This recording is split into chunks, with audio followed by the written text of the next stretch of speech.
Hello and welcome to Omnia Health Insights. Today's question is, can neuroplasticity help rewire your brain? Answering this today is Ben Ahrens, the co-founder and CEO of ReOrigins. Welcome, Ben. Yeah, thank you for having me. Pleasure to be here. So one of my first questions is, how is neuroplasticity being harnessed for clinical applications? Yeah, great question. So neuroplasticity is the brain's ability to change its structure and its function. So how it can adapt in certain circumstances. So today we're seeing that 75 to 90% of doctors' visits in the US and other places along the world are due to stress and related conditions. We know that inflammation is really at the root of just about every chronic condition. When the body is subjected to a stressor, whether it's something like, taking a hit or getting a viral infection, the body responds with the healing response, which is inflammatory. And we want to have this inflammatory response because it's the body's way of fighting off the thing or healing the thing that just caused the problem. The issue that we're seeing today is that a lot of people are experiencing a sustained stress response that leads to ongoing inflammation that persists long after the initial trigger has gone. And there's more and more evidence coming out and some strong research suggesting today that what's happening here is that the brain, specifically the limbic system, because of neuroplasticity, because of its eagerness and ability to adapt, can actually learn to overprotect the body. And so it can do this by continuing that stress response. So when it comes to a clinical application of neuroplasticity, or how we can use that to our advantage instead of allowing our brains to learn things that are not really serving us, there are ways through what's called self-directed neuroplasticity. And as you mentioned, I'm the founder and CEO of a program called ReOrigin that basically teaches people how to retrain the stress response in their brain so that they can actually have some more control over the inflammation that the body produces.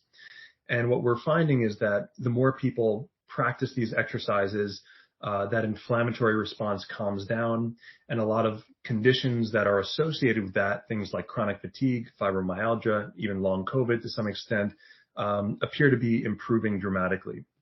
That brings me to my next question about ReOrigins. Can you tell us about the program and how it helps with chronic conditions? Yeah, so ReOrigin is a neuroplasticity-based program. It's a science-backed program that's been assembled by myself as a researcher and someone who's experienced a number of these conditions, as well as a clinical psychologist and a PhD neuroscientist who helped us to really put together all of the research into a way that gives people an actual protocol, a process that they can follow to learn how to really do a number of important things. The first one being identify and interrupt the inflammatory processes and patterns that are taking place in the body. And the next one being replacing those inflammatory responses with what we know are parasympathetic responses. That's our body's natural rest and digest or healing state. And of course, it's not about just doing this one time or giving people, exercises like general meditation or breathing things that will help them to calm the stress response while they're doing them. It's really about retraining the brain and creating a fundamental rewiring so that they no longer need to do these. Many people I know have experienced benefits of short-term stress, practices and things like that, myself included. And these are great. They're absolutely beneficial for helping to reduce the what's known as allostatic stress load. That's to say the total load on the system. But where my interest really lies and what the ReOrigin program specializes in is really that fundamental rewiring that enables people to not continuously have to do those exercises, but to be able to go out into the world to encounter the things that may have previously triggered them. But now with a new neurological association, their body can maintain this sense of calm, homeostasis, and optimal health, regardless of the changing conditions. That's quite interesting. And in terms of the direction ReOrigin is headed when it comes to becoming a vital part of the healthcare landscape, are there any examples of success stories of collaborations and partnerships with healthcare entities? Yes. So in the past, these types of conditions that are these complex chronic conditions have sort of fallen into this category of mystery ailments where they've sort of fallen by the wayside.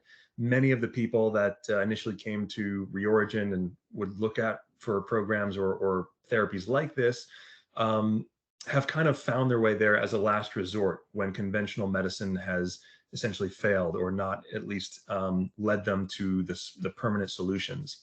So what we want to see with ReOrigin, what we are beginning to see, is that more and more doctors are collaborating with us and offering this to their patients as a first response. So when patients first come in the door and they recognize that this inflammatory process may be taking place, they're much more likely to direct their patients to ReOrigin, um, perhaps in conjunction with their treatment. So we're not saying, if you're doing medical treatment, continue to do it. It is important, of course, to take care of the physical body. But the body and the brain are so closely interrelated that to only look at one aspect without the other is really, for a lot of people, missing half the battle. So we are excited that more and more doctors are recognizing this, are seeing the benefits in their patients, and are in fact actively offering ReOrigin to their patients. That's quite interesting, actually. It creates a multidisciplinary approach with, reorigins and healthcare entities like hospitals, etc. So that's quite an interesting kind of notion to look at. Yeah, Um, it's an exciting time. I think it's people generally have this notion that there is this broader understanding of the body, the mind, the brain, the nervous system, how it all works together, and how even if we experience something that we think of as just a physical ailment, a stubbed toe or something like that, there's still this mechanism of pain sensing neurons that make their way to the brain. And so to try and separate out, is it only the brain, is it only the mind, is it only the body, these questions sort of stop making sense when you start to look at it and address the body from this holistic place. And it's from that place that we start actually seeing the best results. okay. And could you just tell us about the rewiring phenomena as well, and how it helps address the cause of long COVID, and an explanation on the science behind it and how it works? Of course, yeah. So, there was an article that came out, interesting article in Scientific American several months ago, titled "The Brain Has a Special Kind of Memory for Past Infections." And in that article, they talk about the so-called inflammatory reflex and how the brain and the body can effectively learn when it's going through times of stress. So if someone is experiencing a lot of uncertainty, a lot of life stress, and then they get a virus like a coronavirus, what can happen here is that the brain can make a sort of neurological association between the stress and inflammatory activity.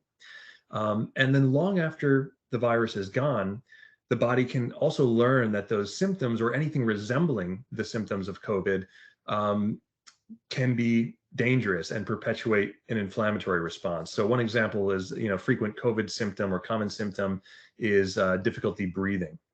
So what we've seen in some people with post-COVID is that even long after they've recovered from COVID, they've actually noticed that sometimes those flu-like symptoms, those inflammatory processes, will be re-triggered by things like running up a flight of steps because it mimics the same type of symptomology that they experienced back when they were ill. So the brain is very smart. It wants to create these associations and learn from the past in order to protect us in the future. The problem is that sometimes it doesn't get the right messages. It takes those symptoms of like difficulty breathing that could just be from running up a flight of steps, and it's sort of classified those as the same type of threat that would have come from long haul COVID or from COVID directly.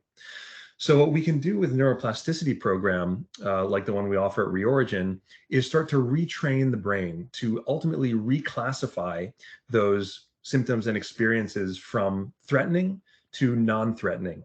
So then our bodies can experience little things of like everyday run-of-the-mill things that everyone experiences: fatigue, headache, even brain fog to some extent, shortness of breath, but without necessarily triggering that overactive immune response. Absolutely amazing how the brain works, and how neuroplasticity can help, rewire and retrain the brain. Thank you so much again, Ben, for joining us today. And would you like to add anything to this conversation? Yeah, I think lastly, I just always like to leave people with a measure of hope. I know personally what it's like to feel stuck in a loop of anxiety or depression or these kinds of conditions for which there doesn't seem to be a clear answer. I was there myself, bedbound with a chronic Lyme and post-viral fatigue for 3 years, and I just want to assure people that there is absolutely things that can be done. There's new research coming out every day, which is incredibly exciting and really speaks to the efficacy of approaches like the one we're taking at ReOrigin. And yeah, if anyone feels like this resonates with them or this applies to them, I just encourage them to check it out at reorigin.com. And there they can learn about how they can do this brain retraining themselves, join the community, and really learn from others who have gotten the benefits already. Thank you so much again, Ben. And honestly, it's such a valuable lesson, and it's so amazing to hear about your personal story as well and how you overcame such challenges. And thank you so much for sharing that again. Thank you, Fatima. Thank you very much.